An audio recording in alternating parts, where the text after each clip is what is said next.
Ina, podcast.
Allô, le commissariat? Venez tout de suite, il y a un mort dans le cimetière. Oui, non, c'est pas une blague, je suis monsieur Speluche, le conservateur. Je vous dis qu'il y a un mort, un vrai, comme vous et moi. Ouais, enfin, je veux dire un mort qui n'est pas enterré, quoi. Et oui, je viens de le trouver sur une tombe. Pas de date dessus. Ben, qu'aucun de sort, puisque je vous répète... Eh? Ah non, je ne touche à rien. Entendu, je vous attends.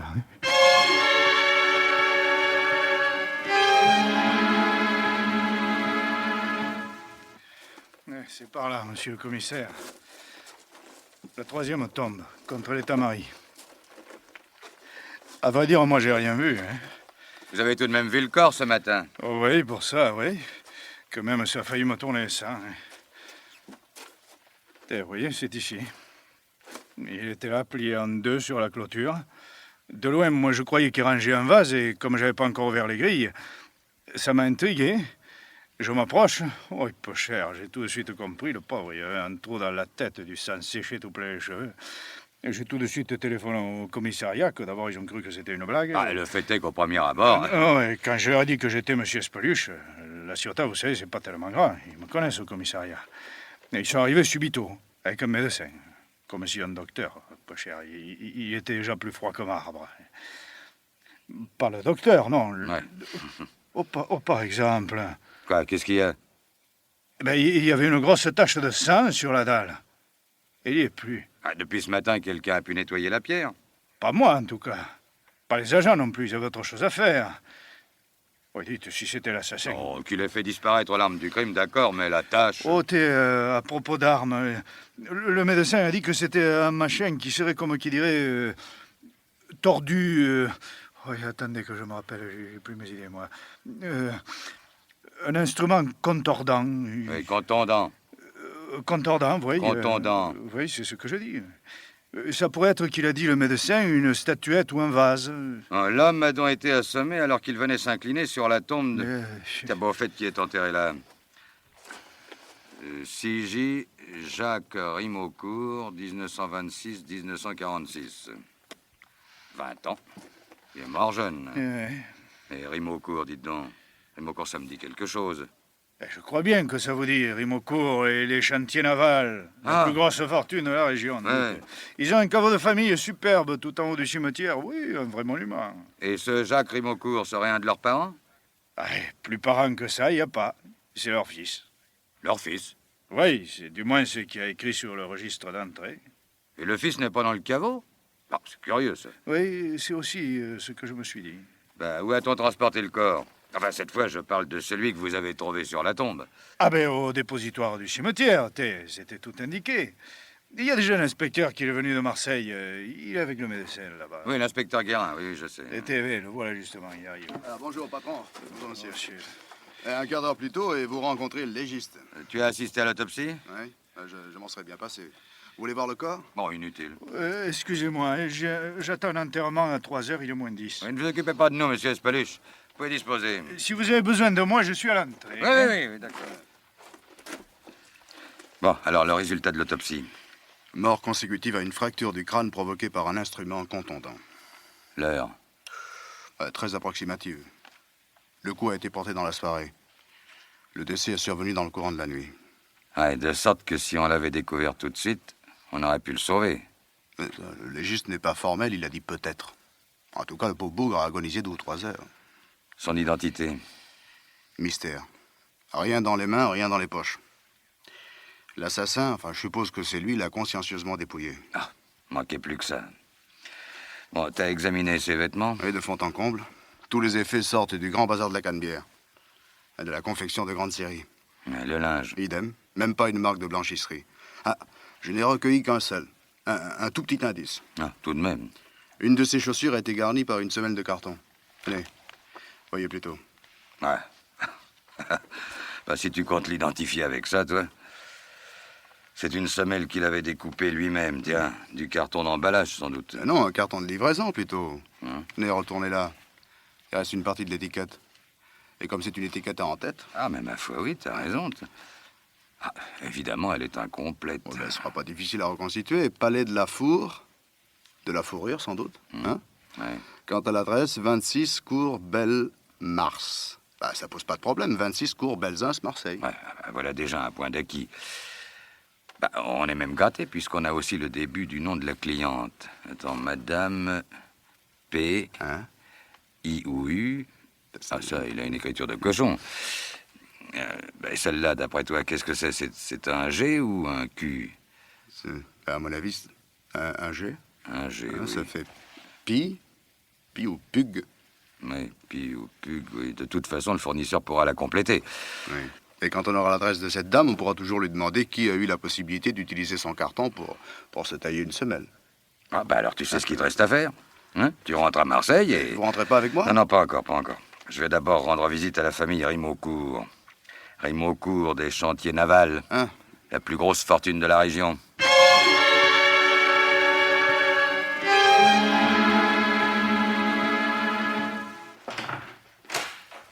Entrez, monsieur.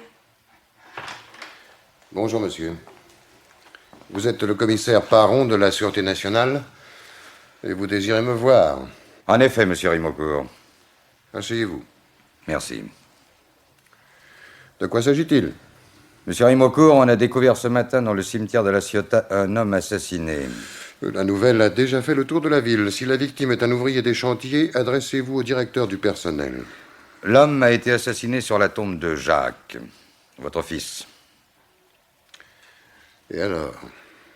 Alors j'ai pensé que peut-être il aurait pu être une ancienne connaissance de votre fils. Vous êtes extraordinaire. Dans un cimetière, il y a des tombes. Il fallait bien que le crime fût commis à proximité de l'une d'entre elles. Non, je n'ai pas dit à proximité, monsieur, mais dessus. Mon raisonnement reste valable. La victime s'est abattue sur la tombe de Jacques, comme elle aurait pu s'abattre sur n'importe quel autre. Je ne vous fais pas l'injure de penser que vous pourriez croire notre famille mêlée à ce crime crapuleux. Je ne crois rien, je me renseigne. Dans ce cas, vous avez frappé à la mauvaise porte. Non, monsieur Rimaucourt, la tombe de votre fils a été nettoyée dans le courant de la journée. Il me serait utile de savoir si c'est par l'assassin ou par un membre de votre famille. Facile à vérifier. Bien. Maria, Monsieur? dites à madame de descendre, je vous prie. Ah, vous êtes là, Brienne. Entrez. Venez une minute, s'il vous plaît. Qu'y a-t-il, mon ami? Bonjour, monsieur. Bonjour, madame. Voici monsieur le commissaire Paron. Oui, Maria m'a dit en effet que... Il désire savoir si vous êtes allé au cimetière aujourd'hui. Au cimetière? Oui, au début de l'après-midi. Et vous avez nettoyé la tombe de votre fils?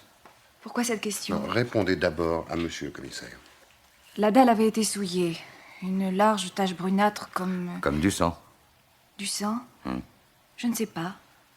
Aucun objet n'a disparu? Si, un vase. Un vase de marbre. Vous n'êtes tout de même pas venu pour un vol aussi anodin. Voyons, madame, monsieur Rimaucourt vient de me dire que la nouvelle avait fait le tour du pays. Ma femme sort très peu et je n'ai pas jugé bon de lui apprendre ce fait divers sans importance. Quel fait divers? Madame, c'est vraisemblablement avec le vase qui a disparu que hier soir, on a tué un homme sur la tombe de votre fils. Mon Dieu. Adrienne, voyons. Tu es un homme, mais qui... Dites-moi qui est mort. Alors, Adrienne, vous ne vous sentez pas bien? Mon cœur, la douleur qui me reprend. Ne vous crispez pas, appuyez-vous sur moi. Maria, appuyez-vous sur moi. Tiens, voilà votre œuvre, commissaire. Maria! Oui, monsieur. Tiens, madame ne se sent pas bien, raccompagnez-la dans sa chambre. Venez, Et donnez-lui ses gouttes. Venez, je vais vous aider. Si la crise ne se calme pas, appelez le docteur Martin. Bien sûr, monsieur. Vous êtes content, commissaire. Vous avez votre renseignement. Ah, j'ignorais que Madame Rimeaucourt fut cardiaque. Elle ne s'est jamais remise de la disparition de Jacques. Nous évitons d'en parler. Votre fils est décédé en 46 et... Bah, dites donc, ça fait tout de même 17 ans. Je comprends mal l'émotion de Madame Rimeaucourt. Il y a beaucoup de choses que vous comprenez mal. Excusez-moi, j'ai un rendez-vous, je vous reconduis. Cependant, à propos de votre Je fils... regrette, je suis pressé. Au revoir, monsieur. Au revoir. S'il vous plaît, pourquoi votre fils n'est-il pas inhumé dans le caveau de famille? Il y a des affaires qui ne regardent pas la police.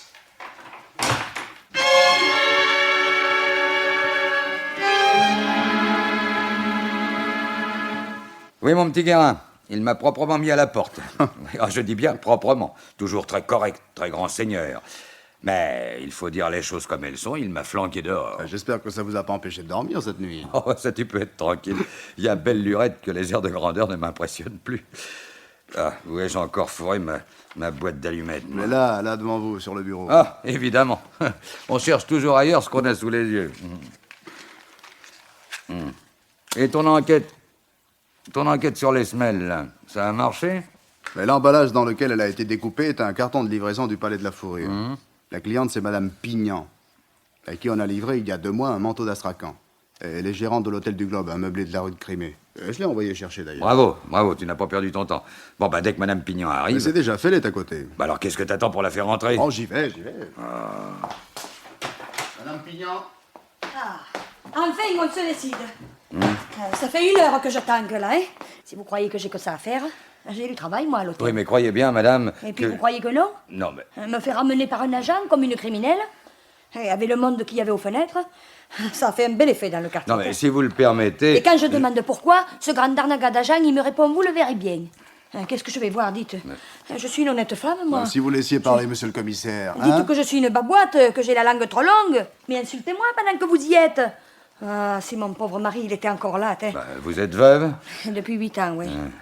Mon pauvre mari peu cher, il est tombé dans l'escalier de la cave en allant chercher du charbon. Et maintenant, on me traite Comme un témoin, ni plus ni moins. un témoin de quoi? Bon, bah, vous avez lu les journaux ce matin. Si vous croyez que j'ai du temps à perdre? Bah, il y a 2 mois environ, vous avez acheté un manteau d'Astrakhan à la maison de la Fourrure. Au palais, monsieur. Oui, au palais, Eh bien c'est quoi, vrai. c'est mon droit, non? Et je l'ai payé. Vous rappelez-vous ce que vous avez fait du carton dans lequel on vous l'a livré? Du carton dans lequel... Oui. Non, mais dites, c'est sérieux, ça? Bah, Vous êtes sûr que je suis réveillée? Non, mais cette semelle, voyez là, cette semelle, a été découpée Oui. dans ce carton. Ça y est, j'y suis, c'est moi. Oh non, on dirait une histoire de fou. Comment, c'est vous qui, quoi? Mais je l'ai taillé pour monsieur Maurice. Comment que vous l'avez eu? Maurice comment? Maurice Lancieux. Dites-moi vite ce qui est arrivé, vous me faites languir, là. Il est mort, Madame Pignon. Assassiné hier soir dans le cimetière de la Ciotat. Assassiné? Bonne mère, et par qui? Bah, ça, si nous le savions. Non, c'est pas vrai, mais je continue de rêver, moi. Mais je l'ai encore vu hier après-midi. Il logeait chez vous? Depuis 2 ans, oui. Oh, ça me fait quelque chose.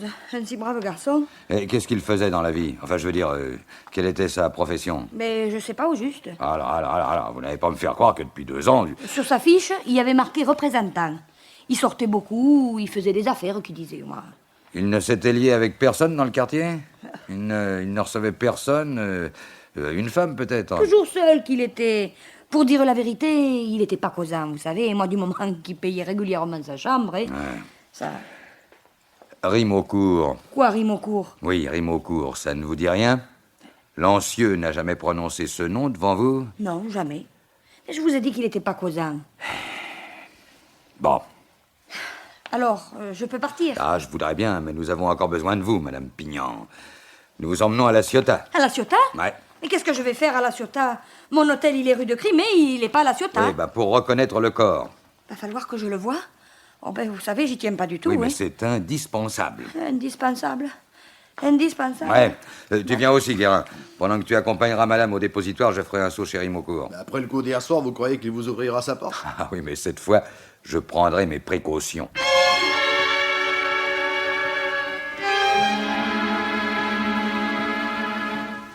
Je regrette, monsieur le commissaire.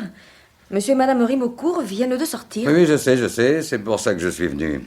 Car c'est vous que je veux voir, Maria. Moi? Et pourquoi? Vous permettez que j'entre et que je referme la porte.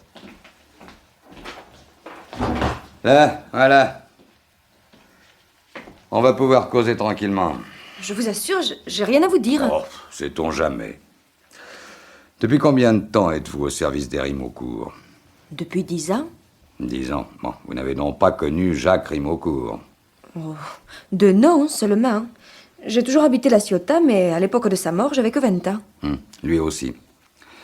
Je me demande... Bon, c'est sans importance. Enfin, je me demande pourquoi on ne l'a pas inhumé dans le caveau de famille. Question religion, tiens. Monsieur et madame sont très croyants, pratiquants et tout et tout. Si on l'a enterré à part, c'est parce qu'il n'a pas eu des obsèques religieuses. Monsieur, surtout, il est à cheval sur les principes. Et on dit même que... Oui, mais enfin, tout ça, ça vous intéresse pas. Mais si. On dit que... Que monsieur Rimeaucourt a fait des pieds et des mains auprès de l'évêché, et sans résultat. Du moment que monsieur Jacques s'était suicidé, rien à faire pour qu'il passe à l'église. Le pauvre garçon s'est suicidé. Pourquoi donc? On n'en sait trop rien. Ça s'est passé à Marseille, et on a ramené le corps. On n'en parle jamais à la maison? Oh, rarement. Monsieur entre alors dans une colère noire et madame se met à pleurer. C'est qu'il n'est pas commode, monsieur. Juste, oui, mais dur. Dites, vous lui répéterez pas que je... Non, soyez tranquille. Non. Autre chose. Ne serait-il pas venu ici ces temps derniers un homme d'une quarantaine d'années, légèrement grisonnant, pas très bien vêtu? Oh, vous savez, il vient beaucoup de monde d'ici. Oui, mais il s'appelle Maurice Lancieux. Ça pourrait être une ancienne relation de Jacques Rimeaucourt. Lancieux? Non. Non, je ne vois pas. Ça fait rien. Tout de même, se suicider à 20 ans... Et comment s'est-il tué? Je crois qu'il s'est noyé. Oh, c'est si vieux, vous savez, moi je... Mais vous dites que le suicide a eu lieu à Marseille? Vous permettez qu'avant de partir, je donne un coup de fil? Si vous croyez que moi je... Non, mais craignez rien, je prends tout sur moi.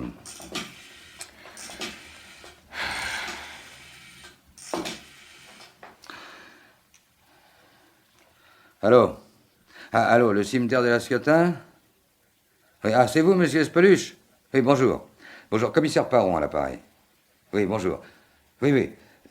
L'inspecteur Guérin doit être au dépositoire avec... Quoi? Il est là? Passez-le moi, voulez-vous? Oui, merci. Allô, Guérin? Oui. C'est terminé. Madame Pignon l'a reconnu. Oh, parfait. Monsieur le commissaire. Un instant, Guérin, tu peux... Ne quitte pas. Qu'est-ce qu'il y a, Maria? Monsieur Rimeaucourt qui revient. C'est son droit, non? Mais qu'est-ce que je lui dis, moi? Rien du tout, sinon que je suis là. Oh, c'est lui. Dites, vous m'avez promis, oui, hein? la discrétion, d'accord. Allez donc lui ouvrir, voyons, Maria. Allô, Guérin, t'es toujours là? Oui, bon, écoute bien. Jacques Rimeaucourt s'est suicidé en 1946, à Marseille. Oui, je dis bien suicidé. Non, ça j'en sais rien. En tout cas, il doit y avoir un dossier aux archives. Hein? Oui, non, ne m'attends pas. Rentre tout de suite. À cet après-midi. Faites comme chez vous, monsieur le commissaire. Je me suis permis de donner un coup de fil. Mais comment donc? Ne vous gênez pas. Oui, avant de vous voir, je voulais savoir si on avait retrouvé le dossier relatif au suicide de votre fils. Nous y voilà. Vous ne pouvez même pas laisser les morts dormir en paix sans vous soucier du mal que vous pouvez faire. Oui, mon fils s'est suicidé. Et après? Les suicides ont en général un mobile. Oh, les mobiles, quand on a 20 ans. Jacques avait 20 ans. Il poursuivait ses études à la faculté de médecine de Marseille. Puisque vous allez consulter le dossier, autant que vous l'appreniez par ma bouche. Dire que c'était un brillant sujet serait mentir. Il préférait l'amusement aux études. C'était de son âge. Quand on est un Rimeaucourt, on ne passe pas son temps dans les lieux de plaisir au lieu d'aller à la faculté. Tous les sermons restaient inefficaces. J'ai dû me résigner à lui couper les vivres. Je ne regrette rien. L'indulgence est une faiblesse. Ça, c'est un point de vue. C'est le mien. Quelques jours plus tard, c'était le 27 octobre 1946. J'ai reçu une lettre de Jacques. Il m'annonçait, sans commentaire, qu'il en avait assez de la vie et que personne n'entendrait plus jamais parler de lui. Je me précipite à Marseille. La veille, on avait repêché le corps d'un inconnu dans le vieux port. C'était lui, Jacques, mon fils. Ah, il y avait tout de même un motif particulier à ce suicide. Vous n'avez jamais entendu parler de dépression nerveuse? Dieu lui a peut-être pardonné. Et vous? Moi? J'ai oublié que j'ai eu un fils. En se tuant, il s'est retranché volontairement de notre famille. À l'époque, votre fils devait avoir des amis, des camarades. Ces relations n'étaient pas les miennes. L'homme qui a été assassiné dans le cimetière s'appelle Lancieux. Maurice Lancieux. Je ne connais pas. Vous, non, mais Madame Rimaucourt, votre fils lui en avait peut-être parlé. Ma femme n'a rien à déclarer de plus que ce que je vous ai dit. Tant pis, tant pis, je chercherai ailleurs. Je vous remercie. D'autant que votre intervention d'hier a failli provoquer chez elle une nouvelle crise cardiaque. Voyez-vous, monsieur le commissaire, vous et moi, nous ne nous plaçons pas sur le même plan. Ah, en effet, monsieur Rimaucourt, en effet. Vous voulez éviter à tout prix le scandale. À tout prix, moi, je veux découvrir un assassin.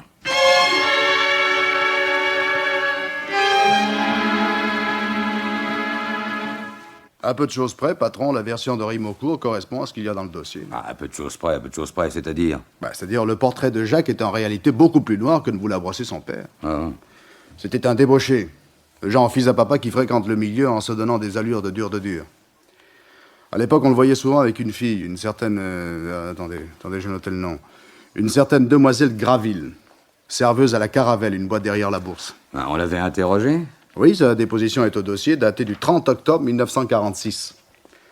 La fille ne nie pas être la maîtresse de Jacques, mais naturellement, elle ne sait rien et ne comprend pas le suicide. Motus et bouche cousue, quoi. Ah il faut tâcher de la retrouver. Après 17 ans. C'est pourquoi je dis tâcher. C'est tout? Il y a aussi la déposition d'un nommé Milano, détective privé engagé par le père pour surveiller son fils. C'est lui qui a averti Rimaucourt que le noyé du port était son fils. Tu l'as vu? Non, il est plus à l'adresse indiquée. Après 17 ans... Ah, tu m'agaces, tu m'agaces. Faut que je fasse tout moi-même, ici. À quelle adresse, ton Milano? 26 rue Françoise Bonneau. Ah, 26 rue Françoise Bonneau. Bon. Allô, c'est toi, Granger? Bon, ici, Parent. Oui, ça va, merci. Dis donc, tu as dans tes archives la liste des privés de Marseille. Bon, il s'appelle Milano. Et en 1946, il habitait au 26 rue Françoise Bonneau, c'est ça? 26 rue Françoise Bonneau. Bon, tu me rappelles? À tout à l'heure. Je parie que tu n'es même pas allé visiter la chambre de Maurice Lancieux à l'Hôtel du Globe. Et vous avez perdu. Ah, tout de même. Quoi? Tu boudes? Non.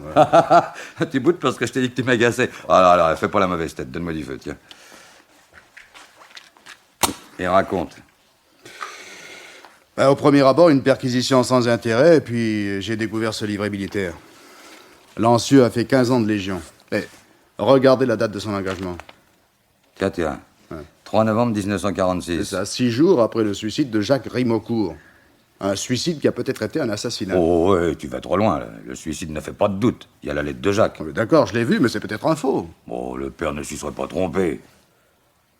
Cependant, ton idée m'en donne une autre. Supposons que 2 complices se soient laissés embarquer dans une sale histoire. Ouais. Une histoire qui risque de tourner mal, très mal pour tous les deux. L'un, le plus faible, se suicide, tandis que l'autre se fait oublier en s'engageant à la Légion. Ouais, enfin, ça n'est qu'une supposition. S'il y a des mobiles précieux au suicide, Rimaucourt les connaît peut-être. Le père? Il les avouera jamais. Ouais. Allô? Oui, c'est ici. Ne quittez pas, je vous le passe. Le commissaire Granger. Ah, oui. Allô, oui? Oui. Oui, c'est bien ça. Milano. Ah bon? Il n'exerce plus. Ah, très intéressant. Très intéressant. Merci, merci, mon vieux. Un de ces jours. Tiens-toi bien, Guérin. Le détective privé Milano a cessé d'exercer son activité le 30 novembre 1946, un mois après le suicide de Jacques.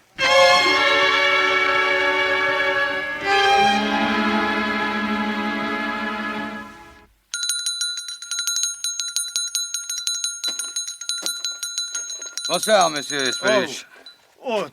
Bonsoir, monsieur le commissaire. J'allais juste fermer. Ouais, c'est qu'il fait déjà très sombre. Mais en cette saison, la nuit, elle tombe vite. Hein. Oh, je sonnais la cloche par acquis de conscience, comme on dit. Il y a belle lurette qu'il n'y a plus personne.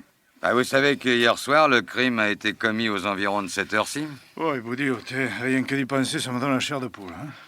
Et quand vous avez sonné la cloche, il n'y a pas eu de retardataire? Hier soir? Ouais. Ma foi, non, j'ai rien remarqué. Dites donc, la tombe de Jacques Rimaucourt, on l'aperçoit d'ici? Ah oui, vous me posez une question, là, il faut que je me repère. Attendez, V, là-bas, vous voyez les tamaris? Ouais, Eh bien, elle est juste au pied.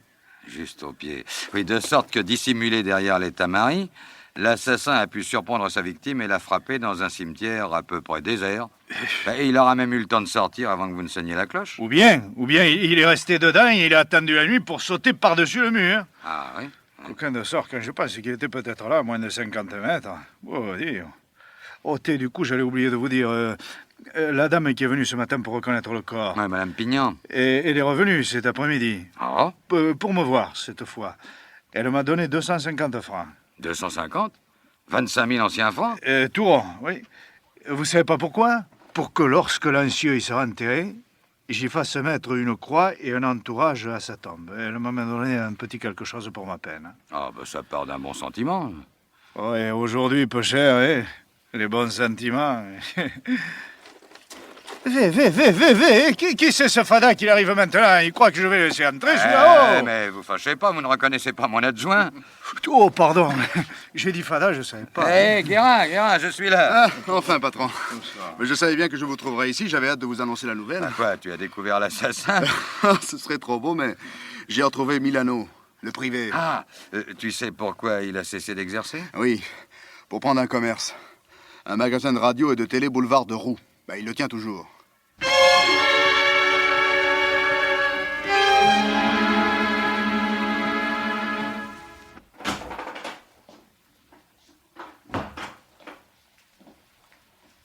Bonsoir, monsieur. Vous désirez? Bonsoir. Vous êtes bien monsieur Milano? Pour vous servir. En 1946, vous étiez détective privé? En effet. Commissaire Paron de la Sûreté nationale. Ah, presque un collègue en somme. Eh. Vous savez que je fais une remise de 10%. Oh non, non, il ne s'agit pas de ça. Vous avez lu les journaux ce matin? Eh, comme tout le monde. Le mort du cimetière de la Ciotat trouvé sur une tombe. Oui, en effet, j'ai lu ça. Les journaux n'ont pas parlé de l'occupant de la tombe. Oui, la famille qui a de grosses relations a fait le nécessaire. Mais si je vous dis que c'est la tombe de Jacques Rimaucourt, ça ne vous rappelle rien? Rimaucourt.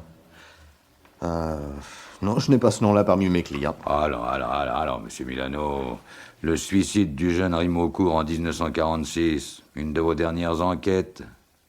Ah, oui, bien sûr, Mais j'y oui, suis. mais oui. Non, je ne cherchais pas si loin. Non, ça me revient. C'est bien ce garçon qui s'est noyé dans le Vieux-Port, n'est-ce pas?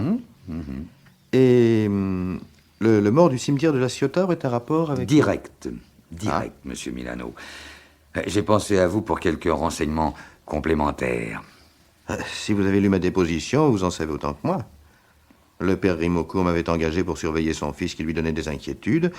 Un beau jour, il reçoit une lettre d'adieu, laissant prévoir un suicide.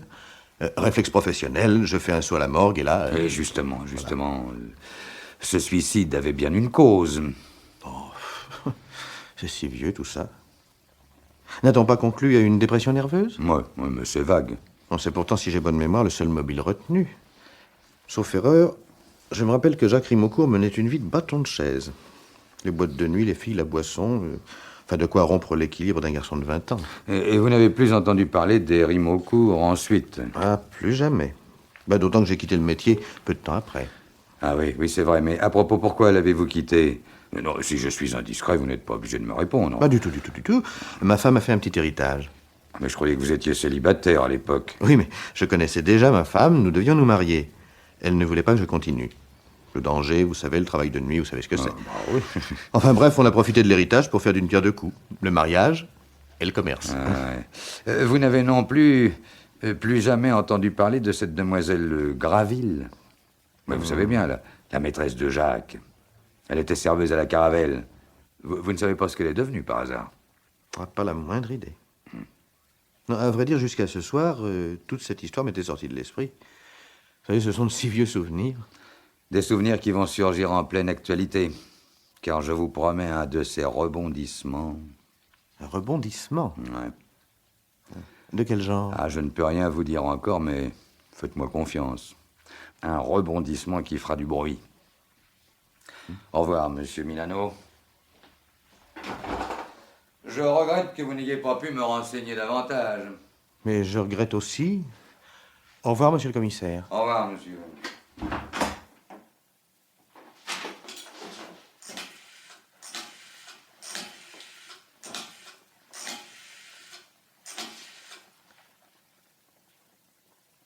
Allô? Je voudrais parler à monsieur Rimaucourt. C'est urgent.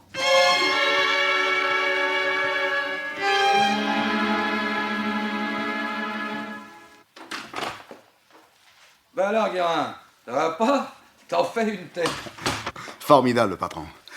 Hier soir, moins d'une heure après qu'on ait branché la table d'écoute sur la ligne de Rimaucourt, 19h10 pour être précis. Moi, à cette heure-là, je sortais de chez Milano. Mais justement, à cette heure-là, Rimaucourt recevait un coup de fil. Et devinez de qui?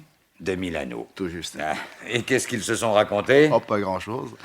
Rimaucourt flaire un chantage. Bah quoi, c'est tout? Bah, ils ont rendez-vous ce matin à 11h. Ah bon, bah Milano n'y sera pas puisque je l'ai fait convoquer. Dis donc, il est toujours à côté? Oui, oui. Bon, bah le fais pas languir, va le chercher. Monsieur Milano? Entrez, monsieur Milano. Entrez, je suis désolé. Vous allez arriver en retard au rendez-vous de Rimaucourt. Mais il doit y avoir un malentendu. Bah, voyons, vous n'avez peut-être pas rendez-vous avec Rimaucourt. Si, Ah. si, bien sûr. Bah, pour le mettre au courant des événements. Vous savez, en 46, le pauvre homme a été assez bouleversé par le suicide de son fils. Ah oui, il avait payé assez cher. Ouais, la douleur d'un père. Oui, oh, quand je dis payer, hein, je veux parler d'argent. De fric, si tu préfères. Hein? Combien? Mais vous faites fausse route. Voilà, allez, ça va. On a entendu votre conversation avec Rimaucourt. Alors, combien avait-il acheté votre silence? 300 000. 300 000 en 46, ben ça représente une somme. Le prix de la boutique. Non, je vais vous expliquer. Et on y compte bien. Mais il faut remonter en 46. Je voulais me marier, j'étais très amoureux, et son rêve à ma femme, c'était un petit commerce, des enfants. Moi, j'aimais pas tellement le métier que je faisais. Oui, à l'époque, vous surveilliez le jeune Rimaucourt. Oui, et c'est comme ça que j'ai eu connaissance de cette affaire. Ah, le suicide? Oh, le suicide est venu plus tard. Il y a eu d'abord le règlement de compte. Ah, Oui, un type tué d'un coup de revolver dans une impasse des bas-quartiers au cours d'une bagarre. Et naturellement, comme d'habitude, personne n'avait rien vu ni rien entendu. et le meurtrier, c'était Jacques Rimaucourt. Oui, mais j'étais le seul à le savoir. Parce que je le surveillais depuis plusieurs jours. Alors j'en ai avisé tout de suite le père. Il venait de recevoir une lettre d'adieu de son fils et... Vous connaissez la suite. Et monsieur Rimaucourt vous a payé pour que vous gardiez le secret. Et surtout pour que vous n'avertissiez pas la police. Oh, la victime était un personnage peu recommandable. Alors le meurtrier s'est fait justice, alors... J'ai pensé que je faisais de tort à personne. Et vous empochiez 300 billets. Oh, bah bravo, belle mentalité. J'ai eu tort, oui. Je regrette. Oui, bah réservez la scène du repentir pour vos juges, hein. Écoutez, depuis 17 ans, je mène une vie honnête. J'ai une femme, j'ai 3 enfants. Oui, bah votre avocat saura le faire valoir. Laissez, restons-en au fait. Jacques Rimaucourt n'aurait-il pas eu un complice? Un complice insolvable que vous auriez été obligé de laisser courir? Maurice Lancieux, par exemple. J'ai jamais entendu parler de Lancieux, ça. Non, je dis Lancieux qui aurait été forcément au courant de votre combine et qui, à son retour, aurait voulu monnayer son silence. Ah, vous avez pignon sur rue, l'argent ne vous manque pas. Mais c'est faux! Oh, croyez-vous, je vous ai dit la vérité, toute la vérité. S'il était venu me réclamer de l'argent, moi j'aurais payé. Mais je l'aurais pas tué, enfin. Voyons, monsieur Milano, mais vous vous défendez comme si on vous accusait d'assassinat. Ah bah, pour l'instant, vous n'êtes inculpé que de faux témoignages. Vous m'arrêtez? Ah ben ça, je voudrais faire autrement que je ne pourrais pas. C'est pas possible, enfin, ma femme, mes enfants... Ah, mais vous pourrez aller leur dire au revoir. Oh, l'inspecteur Guérin va vous accompagner, vous prendrez une valise avec du linge. Si on rencontre Rimocourt à la boutique. Oh, il est 11h30, ça m'étonnerait qu'il ait attendu jusque-là, surtout si Madame Milano lui a dit que son mari venait d'être emmené par la police. Non, non, je crois que si je veux le voir, c'est à la Ciotat qu'il faut que j'aille.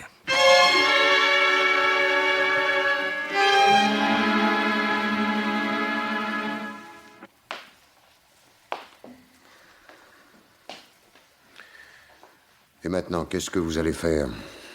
Continuez mon enquête, monsieur Rimocourt, jusqu'à ce que je trouve le meurtrier de Lancieux. Et si vous ne le trouvez pas? Non, mais je ne suis pas pessimiste.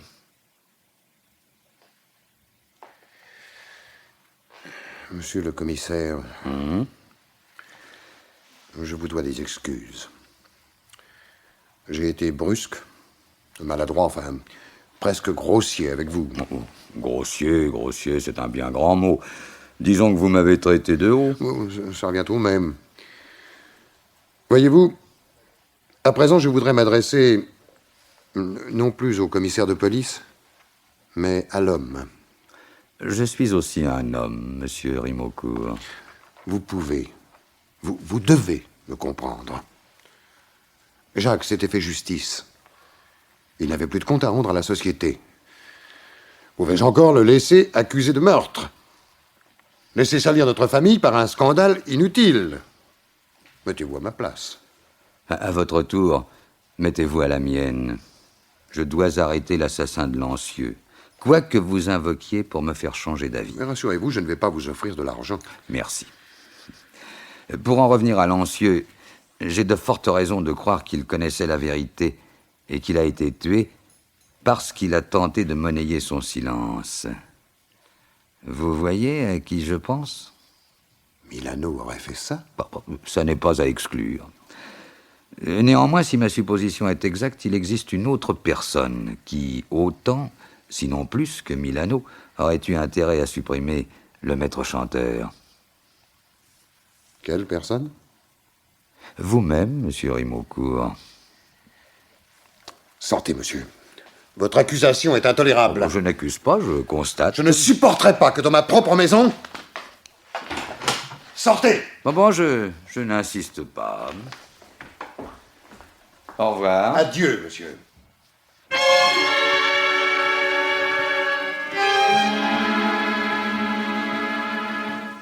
Ah oui, c'est la vérité, Guérin. Pour la deuxième fois, Rimocourt m'a flanqué dehors. Ça devient une habitude. Oh, bah, on s'habitue à tout. Ah, dis donc, le planton m'a dit que j'avais une visite. Oui, Madame Pignan, elle est dans votre bureau. Ah, je m'y attendais un peu. Et qu'est-ce qu'elle veut? Elle veut vous parler en particulier, rien qu'à vous. Elle est dans tous ses états. On va voir ça. Bonjour, madame. Ah, monsieur le commissaire, enfin, je commençais à me languir. Il m'arrive une chose. Ah, une chose terrible, incroyable, inimaginable. J'en suis toute retournée. Tenez, monsieur le commissaire, sentez mon cœur, comme il bat. Oui, je vous crois sur parole. Oui. Et cette chose terrible, c'est... Je vais mourir, monsieur le commissaire. Il me l'a écrit. Et qui donc? Et l'assassin, pardi. Une lettre tapée à la machine, Vous pouvez la lire. Depuis, je me fais un brave mauvais sang. Jacques Rimocourt porte malheur. Ce sera bientôt ton tour, Pauline Graville. Oui. Graville, c'est mon nom de jeune fille. Oui, je sais. En 1946, vous étiez la maîtresse de Jacques Rimocourt. Vous savez? Quand j'ai appris que vous aviez donné de l'argent au conservateur du cimetière... Ah, celui-là, quelle langue longue. Je me suis dit que ce n'était peut-être pas là le comportement d'une simple logeuse. Alors je me suis intéressé à vous. L'état civil n'est pas fait pour les chiens. Eh ben vous, tiens, on peut dire que vous êtes intelligent de la tête. Mais dites, vous allez me protéger, hein? Vous allez pas me laisser égorger, moi, une faible femme. Je veux pas mourir. Pour vous protéger, il faut que je sache tout. Et c'est pour ça que je suis venue. Oh là là, quelle histoire. J'ai la tête comme une coucourde, moi, je sais plus par où commencer. Mais par le commencement, parbleu, le suicide. Ah oui, c'est vrai. Eh bien, Jacques, il s'est pas suicidé. Il a été assassiné, lui aussi? Je veux dire qu'en 46, il est pas mort. C'est pas lui qui est enterré au cimetière de la Ciotat. Quoi? Alors ce serait lui l'assassin de Lancieux? Ah, vous alors, vous êtes dur de la componette. Il peut pas être l'assassin, puisque Lancieux, c'était lui. Jacques Rimaucourt et Maurice Lancieux, eh bien quoi, c'était le même. Oh. Ouf, ça y est, je l'ai dit. Tant pis, ça va mieux comme ça. Oh, vous entendez, patron? Si Lancieux, c'est Jacques, le père Rimaucourt, quel rôle a-t-il joué? Et puis, alors, mais qui est enterré au Ne cimetière? t'énerve pas, Guérin, t'énerve pas. Madame Pignon te l'a dit. Elle est là pour tout nous raconter. N'est-ce pas, madame? Celui-là, il me coupe toujours. Bon, bah alors reprenons. Hein. Nous sommes en 1946. Oui. Rimaucourt vient d'apprendre par Milano que son fils est un meurtrier. Un meurtrier que la police va peut-être arrêter. Un coup terrible pour un homme tel que lui. Pour comprendre la suite, il faut bien connaître son caractère. Les grands principes, l'honneur du nom, etc., etc., on voit ça d'ici. Bon, il n'hésite pas à renier un fils indigne de porter le nom des Rimaucourt. Également, pour couper les pistes éventuelles, il oblige Jacques à écrire la lettre d'adieu. Si je me trompe, hein, Madame Pignon, vous m'arrêtez. Oh non, non, allez-y, vous racontez mieux que moi. Hein. La veille, on a repêché dans le port le corps d'un inconnu, qui, lui, s'est réellement suicidé. Est-ce une coïncidence? Est-ce au contraire ce fait divers qui leur en a donné l'idée? Peut-être même leur a-t-elle été soufflée par Milano? Mais à mon idée, ce serait plutôt Milan. Bon, nous le lui demanderons. Hein. Quoi qu'il en soit, le père fonce à la morgue, lettre en main, et fait semblant de reconnaître son fils. La parole d'un Rimaucourt n'est pas mise en doute, d'autant plus que Milano le cautionne. On emporte le corps de l'inconnu, on l'enterre sous l'identité de Jacques, et le tour est joué. Jacques, lui, s'engage alors dans la Légion étrangère sous l'identité imaginaire de Maurice Lancieux. Exact? Ah, on dirait que vous y étiez, vous, hein? À moi, Jacques me l'a raconté quand il est revenu, il y a 2 ans. Entre-temps, je m'étais mariée et puis j'étais devenue veuve. Je ne pouvais pas lui refuser une chambre. Il y a des souvenirs qui attachent, vous savez. Il revoyait sa famille? Pas son père. C'est que ça n'est un drôle, le père Rimaucourt. Mais je crois bien que Jacques rencontrait sa mère. Elle lui donnait de l'argent? Je pourrais pas l'assurer. Si vous connaissiez l'assassin... Mais vous pensez bien que je vous le dirai. Je tiens ma peau, moi, et comme dit l'autre, j'en ai qu'une. Oh, Bouddhi, qu'est-ce que je vais faire? Qu'est-ce que je vais devenir? J'ose plus sortir d'ici, moi. Vous allez tranquillement rentrer chez vous. Chez moi? Oh, je serai jamais. Peut-être qu'ils m'attendent là-bas avec un couteau long comme ça. Je les connais, mes locataires. Dites, c'est pas eux qui rappliqueront si j'appelle au secours. Vous ne craignez absolument rien, Madame Pignon. C'est vous qui le dites. Je vous donne ma parole qu'il ne vous arrivera rien. Oh, vous avez votre œil coquin, là. Vous devez savoir des choses, non? Vous ne craignez plus rien parce que l'assassin est sous les verrous. Bonne mère! Et vous me l'avez pas dit tout de suite? Oh, dites qui c'est. Ne me faites pas languir. Ah, je ne peux pas encore vous dire son nom. Il reste encore des formalités. Ah, dommage, parce que... Oh, et puis tant pis, je suis trop contente. Ouf, je suis toute requinquée. Eh ben, j'en suis heureux pour vous. Au revoir, Madame Pignon. Au revoir, et merci. Et dormez sur vos 2 oreilles. Et voilà. Dites, patron, Hein? vous avez dit que l'assassin est sous les verrous. Et il n'y a que Milano sous les verrous. Ce serait donc lui? J'en sais rien du tout. J'ai raconté ce bobard à Madame Pignon pour qu'elle parte tranquille. C'est peut-être imprudent. Vous êtes certain qu'elle ne court aucun danger? Oh, comme 2 et 2 font 4. Pour la bonne raison que la lettre de menace, c'est moi qui l'ai envoyée. Non. Si, rien de tel que la peur pour faire parler les gens. Oh, alors, vous m'avez bien eu, moi aussi. Tout de même. Elle est effarante, cette histoire, Rimaucourt. Et pourtant logique, tout se tient. Je dois vous avouer que tout se mélange un peu dans ma tête. Il faudrait que je récapitule. Oh, pas le temps. Hein. Il y a du pain sur la planche. D'abord, voir Madame Rimaucourt. Toute seule. Toute seule? Ouais. J'ai l'impression que le mari fait bonne garde. Je crois que j'ai un bon moyen pour l'éloigner.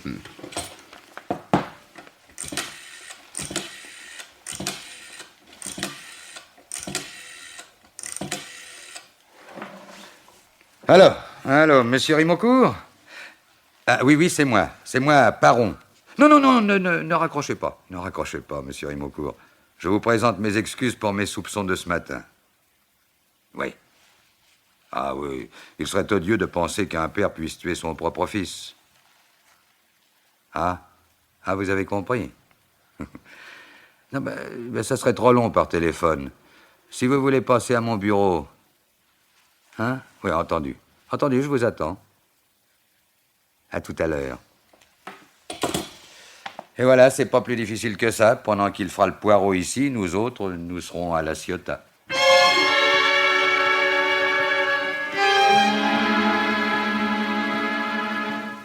Puisque vous savez tout, monsieur le commissaire, pourquoi venir me tourmenter encore? Parce que je veux arrêter l'assassin de votre fils, Madame Rimaucourt. Je ne saurais malheureusement vous être d'un grand secours. Il suffit parfois de si peu de choses. Quand avez-vous revu votre fils pour la première fois? Il y a 1 an et demi environ. Il était à Marseille depuis 6 mois déjà, sans avoir osé se faire connaître. Et puis un jour, il s'est décidé. Il m'a téléphoné à moi toute seule. Et vous avez accepté de le revoir en cachette de M. Rimeaucourt? J'étais trop heureuse de le retrouver. Malgré ce qu'il avait fait, c'était toujours mon enfant. Je n'en avais qu'un. Je l'ai perdu 2 fois. Où vous rencontriez-vous? Les premiers temps, à Marseille. D'ordinaire, je ne quittais pratiquement jamais la Ciotat à cause de mon état de santé. Aussi, mes déplacements ont fini par intriguer mon mari. Il nous a surpris. C'est un homme droit, honnête, certes, mais implacable sur les principes. Pour lui, son fils était réellement mort en 46. Il m'a interdit de le revoir. Et vous avez passé outre? Oui. Nous avons alors convenu, Jacques et moi, de nous rencontrer au cimetière de la Ciotat. Mes visites à cet endroit ne pouvaient éveiller de soupçons. Jacques m'attendait derrière les tamaris. Ah oui, je vois. Les tamaris qui sont près de la tombe où il a été soi-disant enterré. Oui. Quand, avant-hier, j'ai aperçu la tache de sang sur la dalle, pas un seul instant je n'ai envisagé l'atroce vérité. J'ai pensé que, au pis-aller, Jacques s'était battu avec le voleur. Voleur? Quel voleur? Je lui remettais chaque fois un peu d'argent. J'ai un peu de fortune personnelle. Lorsqu'il était en retard et que je ne pouvais l'attendre, je glissais des billets sous le vase en marbre. Il le savait. C'est comme ça que j'ai fait la dernière fois. Et combien y avait-il sous le vase? 20 000 francs. Des francs anciens. Les semaines précédentes, il y avait déjà eu 2 vols. On avait dû changer de cachette. Ainsi donc, ce serait le voleur qui... Non, votre fils qui veut le surprendre se dissimule derrière les tamaris, et au moment où l'autre soulève le vase, seulement l'autre, il avait le vase à la main. Ah, mais toutes les données de l'enquête sont changées. Absolument toutes.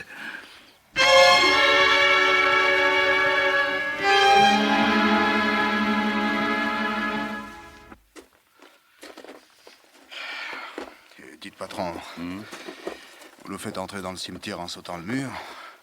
Nous circulons entre les tombes avec des allures d'Indiens sur le sentier de la guerre. Si c'était pas vous, patron, ça je commencerais à m'inquiéter. Hein. On est arrivé. Reste derrière les tamaris Oui. et arme-toi de patience. Cette tombe-là, je la reconnais, c'est celle de Jacques. Enfin, de celui qu'on a enterré sous le nom de Jacques. Vous croyez que l'assassin va revenir? Hein? On va attendre longtemps? Dans quelques instants, Espaluche va fermer les portes. Tiens, regarde qui vient par ici.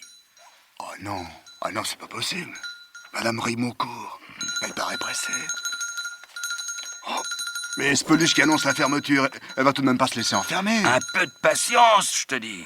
Mais qu'est-ce qu'elle met sous le vase? Chut. Elle s'en va. Ah, vous la laissez repartir? Mais ne bouge pas. Ah, si seulement vous vouliez m'expliquer. Mais- Enfin, on va pas se laisser enfermer au moins. Dites, moi j'ai pas envie de passer la nuit dans un cimetière. Mais au lieu de gémir, observe plutôt l'homme qui s'approche de la tombe. Mais Eh oui, c'est lui. Il est tombé dans le piège que, d'accord avec Madame Rimeaucourt, je lui ai tendu. Il l'a surveillé comme d'habitude. Comme d'habitude, il l'a vu cacher quelque chose sous le vase. Il n'a pas pu y résister. Attention, il soulève le vase. Allons-y. oh, ça y est, patron. Ça y est, je le tiens. C'est le commissaire. Et la main dans le sac, Espeluche. Ou plutôt dans le vase. Et cette fois, vous n'aurez pas le temps de frapper. Lâchez-moi. C'est pas moi. C'est pas moi. Ouais, ne perdez pas votre temps à nier, hein? C'est la répétition des vols qui vous a trahi. Vous étiez le seul à pouvoir être là, chaque fois, au bon moment. Vous avez tué un homme pour 200 francs. C'est décidément pas cher. Et maintenant, c'est moi qui ne donnerai pas cher de votre tête. Non, je veux pas. Oh là, oh, hé, patron, qu'est-ce qu'il lui prend? C'est- Mais il a tourné de l'œil, patron. Bah, la peur. Il s'est déjà vu sur la guillotine. C'est une façon d'avouer. Dire qu'on est allé chercher le meurtrier si loin alors qu'on l'avait sous la main dès le début. Eh oui, je te l'ai déjà dit à propos d'autre chose, Guérin. On cherche souvent ailleurs ce qu'on a sous les yeux.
faire.